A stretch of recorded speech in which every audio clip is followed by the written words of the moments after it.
Hi, creative life സ്കില്ലിൻ്റെ പുതിയൊരു വീഡിയോയിലേക്ക് എല്ലാവർക്കും സ്വാഗതം. നമ്മളിന്ന് കാണാൻ പോകുന്നത് ചാലിനകത്ത് മുട്ടിട്ട് അവിടെ ബണ്ട് പോലെ കെട്ടി വെച്ച് അപ്പോൾ മീൻ പിടിക്കുവാണ് ഇവിടെ കുറേ പേര്. അപ്പോൾ അത് നമുക്ക് കാണാം. അതുകൂടാതെ നമുക്ക് വേറെ കുറച്ച് കാഴ്ചകളൊക്കെ കാണിച്ചു തരാം. പിന്നെ നമ്മുടെ കുറച്ച് ചൂണ്ടയിടയിലും പരിപാടിയൊക്കെ ഉണ്ട്.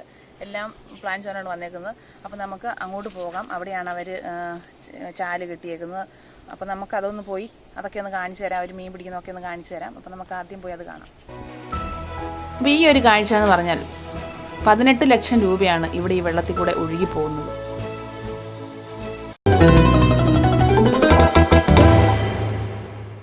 അപ്പോൾ ഇവിടെ ചാല് വറ്റിക്കാൻ പോവാണ്. അപ്പോൾ 2 എഞ്ചിനുകൾ ഉപയോഗിച്ചാണ് ഇവിടെ ചാല് വറ്റിക്കുന്നത്. 2 സൈഡിലും ഇവിടെ മുട്ടിട്ടിട്ടുണ്ട്. ഒരു 100-150 മീറ്ററോളം ഉണ്ടാവും. സ്ഥലത്ത് ആ ഡിസ്റ്റൻസിൽ 2 സൈഡിലും മുട്ടിട്ട് ബണ്ട് പോലെ കെട്ടി റെഡിയാക്കി വെച്ചാണ് മീൻ പിടിക്കുന്നത്. അപ്പോൾ മീൻ പിടിക്കാനുള്ളവരൊക്കെ ഇവിടെ തോട് നീന്തി കടന്ന് വരുന്നേ ഉള്ളൂ. അപ്പോൾ ഇവിടെ എല്ലാം വലയെല്ലാം സെറ്റ് ചെയ്യുവാണ്. വലയ്ക്ക് ചെറിയ കീറലും അങ്ങനെയൊക്കെ ഉള്ള എന്തെങ്കിലും പ്രോബ്ലം ഒക്കെ ഉണ്ടോ എന്ന് നോക്കി അതെല്ലാം റെഡിയാക്കി വെള്ളത്തിലേക്ക് സെറ്റ് ചെയ്യാൻ പോവാണ്. അപ്പം അത് മീനൊക്കെ വന്നാൽ തന്നെ സൈഡിൽ കൂടെയും അതിൻ്റെ താഴെ കൂടെ ഒന്നും പോകാത്ത രീതിയിൽ വല റെഡിയാക്കി വെക്കുവാണ്. അപ്പോൾ അതുപോലെ ചെറിയ ചപ്പുകളും അതുപോലെ ഓലയും കമ്പുകളും ഒക്കെ കുത്തി വല താഴ്ത്തി വെക്കുവാണ്. കാരണം മീനുകൾ വന്നാൽ അതിനകത്തേക്ക് കയറണം. അപ്പോൾ ആ ഒരു രീതിയിൽ വലയെല്ലാം ഇവിടെ സെറ്റ് ചെയ്യുവാണ്. ചപ്പും അങ്ങനെ ചെറിയ ചെറിയ കാടും പടലും ഒക്കെ വാരി വലയുടെ ഉള്ളിലേക്ക് ഇടും. അപ്പോൾ മീൻ വന്ന് വലയ്ക്കകത്ത് കയറിയാൽ തന്നെ അത് വെള്ളം എടുക്കാൻ വേണ്ടി പൊങ്ങി വരുമ്പം വലയാണെന്ന് അറിയാതിരിക്കാൻ വേണ്ടിയിട്ടും കൂടി പിന്നെ അതുങ്ങൾക്കൊക്കെ ഒന്ന് അതിൻ്റെ ഉള്ളിൽ കയറിയിരിക്കാനും ഒക്കെ വേണ്ടിയിട്ടാണ്. അപ്പോൾ അത് വലയാണെന്ന് അറിഞ്ഞു കഴിഞ്ഞാൽ ചിലപ്പോൾ മീനുകൾ തിരിച്ചിറങ്ങി പോകും. അപ്പോൾ അതുകൊണ്ട് അതുങ്ങൾക്കൊന്ന് സേഫായിട്ടിരിക്കാനും കൂടി ചപ്പും എല്ലാം വാരി അതിനകത്ത് ഇട്ടേക്കുവാണ്. പിന്നെ ഇനിയിപ്പോൾ ഇതെല്ലാം ഒന്ന് ഇളക്കി അതിൻ്റെ ഈ കല്ലിൻ്റെ ഇടയ്ക്കുമൊക്കെ കോലൊക്കെ ഇട്ട് ഒന്ന് കുത്തി സൈഡിലൊക്കെ മീനുകൾ കയറിയിട്ടുണ്ടെങ്കിൽ അതിനെയൊക്കെ ഇളക്കി ഓടിച്ച് വലയിലോട്ട് കയറ്റുന്ന ഒരു പണിയാണ് അടുത്തത്. അപ്പോൾ നമ്മളിത് കണ്ടുകൊണ്ട് നിൽക്കുവാണെങ്കിൽ പെട്ടെന്ന് നമുക്കും കണ്ടുകൊണ്ട് നിൽക്കുന്നവർക്കും കൂടെ ഇതിനകത്തേക്ക് ഇറങ്ങാനായിട്ട് തോന്നും. അപ്പോൾ അങ്ങനെയാണ്, അതൊരു ഇൻട്രസ്റ്റിംഗ് ആയിട്ടുള്ള പരിപാടിയാണ്. അതുപോലെ തന്നെ നമുക്ക് ഒരു എൻജോയ്മെൻറ്റുമാണ്. കാരണം മീനെ കിട്ടണമെന്ന് നിർബന്ധമൊന്നുമില്ല. ചിലപ്പോൾ കിട്ടാതിരിക്കാം, ഇല്ലെങ്കിൽ ചിലപ്പോൾ ഇഷ്ടം പോലെ മീനെ കിട്ടാം. അങ്ങനെയൊക്കെയാണ് ഈ ഒരു മീൻപിടുത്തത്തിൻ്റെ ഒരു ഇത്. പിടിച്ച് ഓടിച്ച് വലയ്ക്കകത്തേക്ക് കയറ്റുവാണ്. അപ്പോൾ നമ്മൾ കഴിഞ്ഞ നമ്മുടെ വീഡിയോസിൽ നമുക്ക് 2-3 വീഡിയോ നമ്മൾ ഇതിനകത്ത് ആഡ് ചെയ്തിട്ടുണ്ടായിരുന്നു. ഇതുപോലെ ഇവിടുന്ന് മീനെ പിടിക്കുന്നത്. അപ്പോൾ ഇഷ്ടംപോലെ വരാലിനെയും അതുപോലെ ചെറുമീനെയും ഒക്കെ പിടിക്കുന്ന വീഡിയോസ് നമ്മൾ ഇതിന് മുമ്പ് അപ്ലോഡ് ചെയ്തിട്ടുണ്ട്. അപ്പോൾ ആ ഒരു സ്പോട്ട് തന്നെയാണ് ഇത്. അപ്പോൾ ഇവിടെ ഇഷ്ടംപോലെ മീനൊക്കെ ഉള്ള സ്ഥലമാണ്. അപ്പം നമുക്ക് അപ്പോൾ ഈ കണ്ടു നിൽക്കുന്നവരും കൂടെ ഇറങ്ങുവാണ് അതിനകത്തേക്ക്.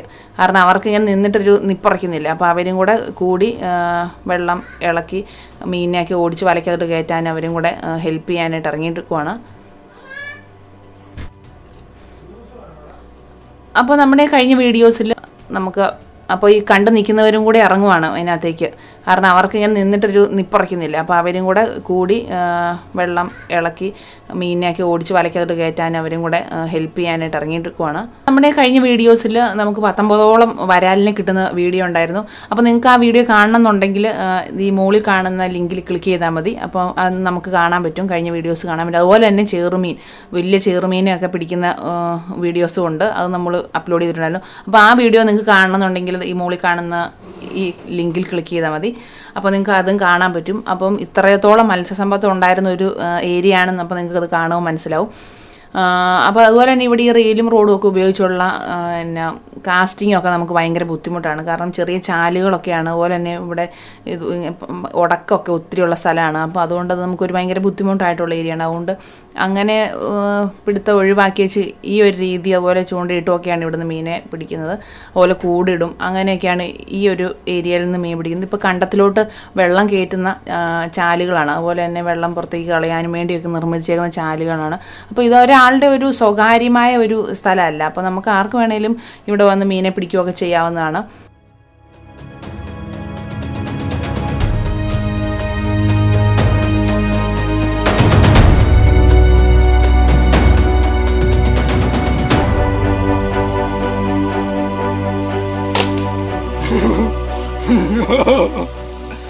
ഇറങ്ങുമ്പോൾ അപ്പോൾ ഇവിടെ ഒരാൾക്കിട്ട് കാരി കുത്തിയേക്കുവാണ്. അപ്പോൾ ഇവിടെ ഒരുപാട് അപകടവും ഇതിൻ്റെ അകത്തുണ്ട്. കാരണം ഈ ഒരു വെള്ളക്കെട്ടിനകത്ത് ഇറങ്ങിയതിനകത്ത് തെങ്ങും കുറ്റികളും അങ്ങനെ കുപ്പിച്ചില്ല്, കമ്പ്, കല്ല്, അങ്ങനെ ഒരുപാട് സംഭവങ്ങളൊക്കെ വെള്ളത്തിനുള്ളിലുണ്ട്. അപ്പോൾ നമ്മളിതിനകത്ത് ഇറങ്ങിക്കഴിയുമ്പോൾ അതും ഒരു പ്രശ്നമാണ്. അപ്പോൾ അത് നമ്മൾ ഒത്തിരി ശ്രദ്ധിക്കേണ്ട കാര്യമാണ്. അതുപോലെ ഈ ഇതിൻ്റെ കൈ ഇട്ട് ഇതിൻ്റെ പൊത്തിലോട്ടൊക്കെ കൈ ഇടുമ്പം കാരിയും അതുപോലെ പാമ്പ് അങ്ങനെയൊക്കെ ഉള്ള സംഭവങ്ങളൊക്കെ ഇതിനകത്തുണ്ട്. അപ്പോൾ അതൊക്കെ നമുക്ക് അപകടം ഉണ്ടാക്കുന്ന പല രീതിയിലുള്ള പ്രശ്നങ്ങളും ഇതിനകത്തുണ്ട്. അപ്പോൾ നമ്മൾ കൂടുതൽ ശ്രദ്ധിക്കുകയും കൂടെ ചെയ്യണം. അപ്പോൾ അതുപോലെ തന്നെ ഇപ്പം ഇത്രയും ആൾക്കാരൊക്കെ കൂടി ചെയ്യുമ്പോൾ അതൊരു അതൊന്നും ഇൻട്രസ്റ്റിംഗ് ആയിട്ടുള്ളൊരു കാര്യം ആയതുകൊണ്ട് അതൊന്നും ആരും അത്ര വലിയ കാര്യമാക്കി എടുക്കുകയില്ല. അപ്പോൾ എല്ലാവരും എൻജോയ് ചെയ്ത് മീനെ പിടിക്കുന്നു. അപ്പോൾ ഈ മീനെയൊക്കെ ഇങ്ങനെ ഓടിച്ചുകൊണ്ട് വരുന്ന സമയത്ത് ഈ സൈഡിലോട്ടുള്ള പുല്ലിനകത്തും അതുപോലെ കല്ലിൻ്റെ ഇടയിലോട്ടും ഒക്കെ ഇതുങ്ങൾ ഓടിപ്പോയി കയറിയിരിക്കും. അപ്പോൾ അതിനെല്ലാം കൂടെ കമ്പൊക്കെ ഇട്ട് കുത്തി പുറത്തി ആടിച്ചൊക്കെയാണ് ഇങ്ങനെ മീനെ ഓടിച്ചുകൊണ്ട് വരുന്നത്. അപ്പോൾ ഇവിടെ വെള്ളം വറ്റി തുടങ്ങിയിട്ടേ ഉള്ളൂ. അപ്പം വറ്റി തുടങ്ങിയ സമയത്ത് തന്നെ ഇവർ വെറുതെ ഒന്ന് ഇറങ്ങി കലക്കി നോക്കാമെന്നോർത്തുകൊണ്ട് ഇവർ ഇറങ്ങിയതാണ്. അപ്പം ഇനി ഇതിനകത്ത് ഈ ചെറുമീനും അതുപോലെയുള്ള വലിയ മീനെ കിട്ടണമെങ്കിൽ വെള്ളം മുഴുവൻ വറ്റണം. വറ്റി തീർന്നാൽ മാത്രമേ അതിനകത്ത് നിന്ന് വലിയ മീൻ, ചേറ്, വരാല് അങ്ങനെയുള്ള മീനിനെ കിട്ടത്തുള്ളൂ. ഇപ്പോൾ ഓടിച്ച് വന്ന് വരയിൽ കയറുന്ന മീനുകൾ മാത്രം എടുക്കാമെന്നല്ലാതെ ഇപ്പം ഈ വരാലും കാരി അങ്ങനെയുള്ളതൊക്കെ സൈഡിൽ കൂടെ കയറിയിരിക്കും. അപ്പോൾ അത് വെള്ളം വറ്റിയാൽ മാത്രമേ ആ ഒരു മീനിനെയൊക്കെ നമുക്ക് എടുക്കാൻ പറ്റത്തുള്ളൂ.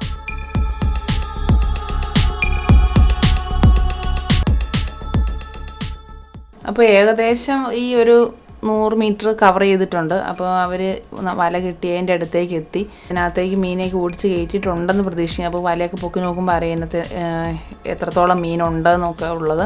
അപ്പോൾ അവർ വല പൊക്കിയെടുക്കാൻ പോവാണ്. അപ്പോൾ ഇവർ തന്നെ പറഞ്ഞു വലിയ മീനൊന്നും കയറാനുള്ള സാധ്യതയില്ല, കാരണം വെള്ളം വറ്റണമല്ലോ. അപ്പോൾ ഇപ്പം മോട്ടറൊക്കെ വെച്ചിട്ടേ ഉള്ളൂ. അപ്പോൾ അത് വറ്റി തീരണമെങ്കിൽ ഇനി കുറേ സമയം പിടിക്കണം. ഒരു ദിവസം മുഴുവൻ മെനക്കെടുന്ന പണിയാണിത്. അപ്പോൾ നല്ല കഷ്ടപ്പാടുണ്ട്. അപ്പം ഈ ഒരു രീതിയിലുള്ള ഫിഷിംഗ് എന്ന് പറഞ്ഞാൽ ഇവിടെ ഇപ്പം ട്രഡീഷണൽ രീതിയിലുള്ള ഫിഷിങ്ങാണ് ഇവർ ചെയ്യുന്നത്. അപ്പോൾ ഇത് ഒത്തിരി കഷ്ടപ്പാട്, കാരണം അതിൻ്റെ ഉള്ളിൽ കൂടെയൊക്കെ ഇറങ്ങി നടന്ന് വരിക ഇത്രയും കഷ്ടപ്പെട്ട് അതൊക്കെ ഭയങ്കര ബുദ്ധിമുട്ടാണ്.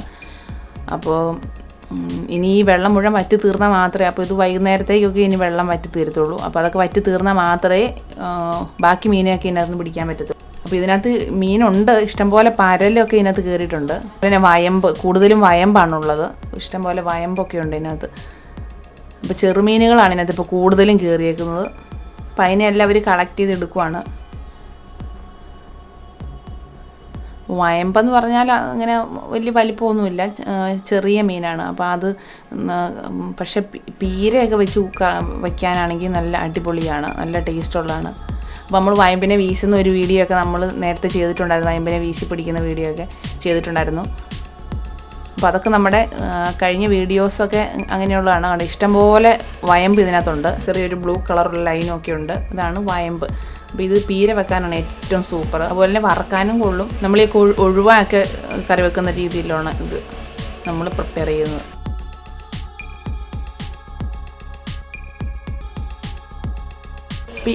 ഇതാണ് വയമ്പെന്ന് പറയുന്നത്. ഇതാണ് ചെറിയ ചെതുമ്പലും ഒക്കെ ആയതോടുകൂടി ചെറിയൊരു ബ്ലൂ കളറുള്ള ലൈനൊക്കെ ഉണ്ട്. ഇതാണ് വയമ്പ്.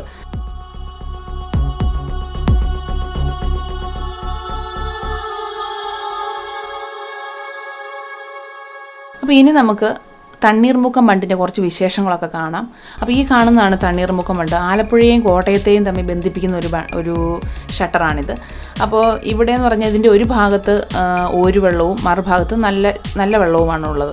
അപ്പോൾ കൃഷിയെല്ലാം കഴിയുന്ന ഒരു സമയമാകുമ്പോഴത്തേക്കും ഇതിൻ്റെ ഷട്ടർ ഓപ്പൺ ചെയ്യും. അപ്പോൾ ഇതിനൊരു 90 ഷട്ടറുണ്ട്. അപ്പോൾ ഇതിൻ്റെ 30ഓളം ഷട്ടറുകൾ ആ സമയമാകുമ്പോഴത്തേക്കും ഓപ്പൺ ചെയ്യും. അപ്പോൾ നല്ല വെള്ളത്തിലോട്ടല്ല ഉപ്പുവെള്ളം കയറ്റും, മുഴുവൻ ഉപ്പുവെള്ളമാകും. അപ്പോൾ അങ്ങനെ എല്ലാ ഭാഗത്തേക്കും ഉപ്പുവെള്ളം പോകാതിരിക്കാൻ വേണ്ടിയിട്ട് ഇതുപോലെ 4-5 സ്ഥലത്തായിട്ട് ഇതുപോലെയുള്ള ബണ്ടുകളൊക്കെ നിർമ്മിക്കും. ഇങ്ങനെ നിർമ്മിക്കുന്ന ബണ്ടിൻ്റെ നിർമ്മാണ ചെലവെന്ന് പറഞ്ഞാൽ 18 ലക്ഷം രൂപയോളമാണ്. അപ്പോൾ എല്ലാ വർഷവും നടക്കുന്ന ഒരു പ്രോസസ്സാണിത്. ഇങ്ങനെ 3-4 സ്ഥലത്തായിട്ട് അവരത് ഇങ്ങനെ ബണ്ട് കെട്ടി റെഡിയാക്കും. അപ്പോൾ ഇപ്പോൾ ഇവിടെ ഈ നടക്കുന്നതെന്ന് പറഞ്ഞാൽ ബണ്ട് കെട്ടുന്നതിൻ്റെ ഒരു നിർമ്മാണ പ്രവർത്തനമാണ് ഇവിടെ നടക്കുന്നത്. അപ്പോൾ ഇതുപോലെ തെങ്ങും കുറ്റികളുകൊണ്ട് മുട്ട അടിച്ചുറപ്പിച്ച് ഇങ്ങനെ സെറ്റ് ചെയ്യും.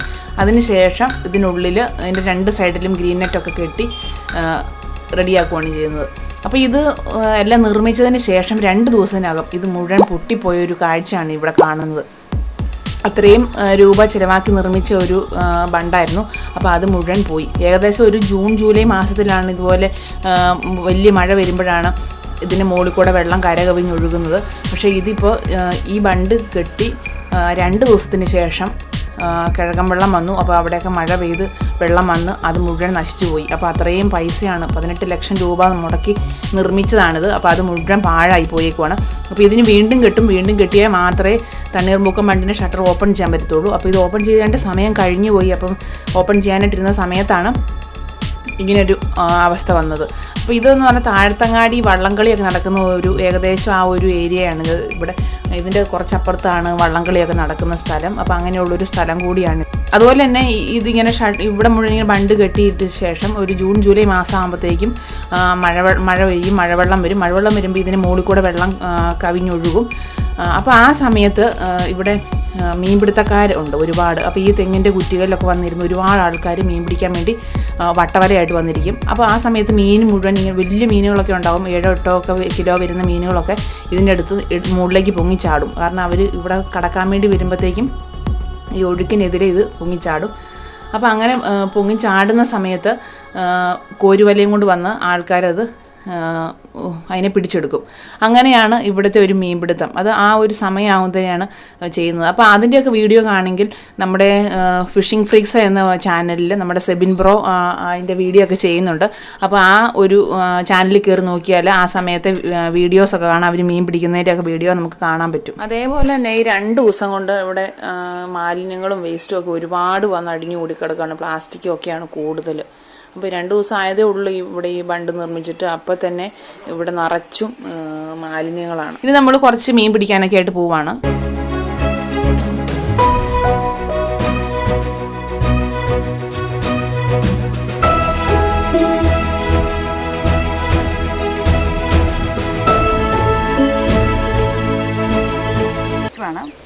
അപ്പോൾ അതുപോലെ തന്നെ നമ്മുടെ ചാനൽ ആദ്യമായിട്ട് കാണുന്നവരുണ്ടെങ്കിൽ സബ്സ്ക്രൈബ് ചെയ്യണം.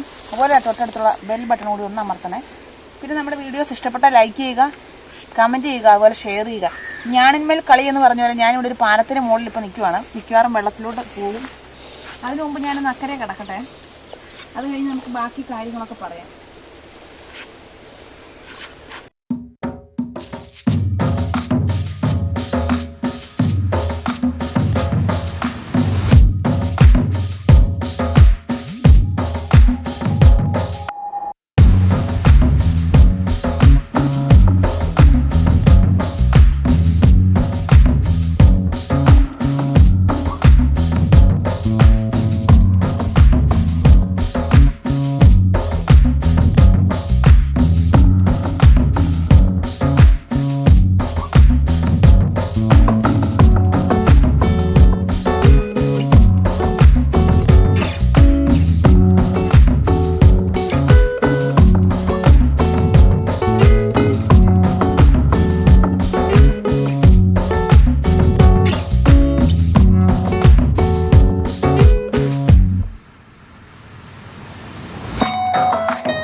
കുഞ്ഞ പിന്നെ വിട്ടാക്കാല്ലേ പൊക്കോട്ടെ.